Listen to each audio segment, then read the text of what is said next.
അത്ര ആവും ഞാൻ വിചാരിച്ചിട്ടുണ്ടായില്ല. എന്തിനാ ഇങ്ങനെ അച്ഛനെ ഇത്രയും കഷ്ടപ്പെടുത്തണം? കൊറോണ വന്നപ്പോ എന്റെ അച്ഛന്റെ അമ്മക്ക് തളർന്നു പോയി. അപ്പൊ എന്റെ അച്ഛൻ മാത്രമേ വീട്ടിൽ നിന്ന് പണിക്കോളൂ. ആഴ്ച 7,000 രൂപയൊക്കെ കടം ഉണ്ടായ ടൈമിന് ഞാൻ അച്ഛനോട് ഇത് പറഞ്ഞത്. പക്ഷെ അന്ന് കാശില്ലെങ്കിലും അച്ഛൻ എനിക്ക് പൈസ ഒപ്പിച്ച് തരാറുണ്ട്.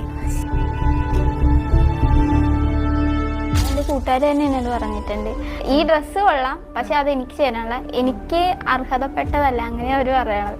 ഈ ഡ്രസ്സിലെ വേറെ ആർക്കെങ്കിലും കൊണ്ട് ഇടിച്ചത് ബോഡി ഷേമിങ് മൊത്തം, വണ്ണമില്ല, സ്കിൻ കളറ്, മുഖം കാണാൻ കൊള്ളത്തില്ല. എല്ലാവരും ഒന്നിച്ച് ചോദിക്കണത് എന്താ ബ്ലൗസ് തയ്ക്കാൻ അറിയാം, അതാണ് എല്ലാവരും ചോദ്യം. പിന്നെ അത് +2 തോറ്റായിരുന്നു, അതാണ് ഇതിന് പോണത്. ആ ടൈമിന് ഇത് ഭയങ്കര പുച്ഛായിരുന്നു. ഫാഷൻ ഡിസൈൻ എന്താ ഇപ്പൊ പഠിക്കുന്ന കോഴ്സ്? ഫാഷൻ ഡിസൈൻ തന്നെ പഠിക്കും. അവിടുന്ന് സർട്ടിഫിക്കറ്റ് കിട്ടിയില്ല, എക്സാം എഴുതിച്ചില്ല. എക്സാം എഴുതിക്കുമെന്ന് ചോദിച്ചപ്പോൾ അവിടുത്തെ മിസ് എഴുതിക്കൂല എന്നും പറഞ്ഞു. ആ മിസ്സാണെങ്കിൽ എൻ്റെ നിന്ന് മറ്റേ എക്സാം ഫീസും എല്ലാം വാങ്ങി. അന്ന് എനിക്ക് കാശില്ലാത്ത ടൈമാണ്. അച്ഛൻ എന്തോ 1000 എത്ര ആയിരുന്നു തോന്നുന്നു, അത് എവിടെ നിന്ന് ഒപ്പിച്ച് എനിക്ക് തന്നിട്ട് ഞാൻ കൊണ്ട് കൊടുത്തു. എന്നിട്ട് എന്നെ കൊണ്ട് എഴുതിച്ചില്ല.